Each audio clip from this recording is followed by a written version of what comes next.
வெள்ளத்துல பொங்கல் சொல்லிக்கும்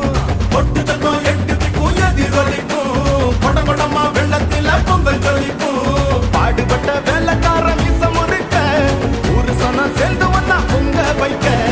எல்லாருமே ஒன்னா நின்னோம் பொங்கல பொங்கல்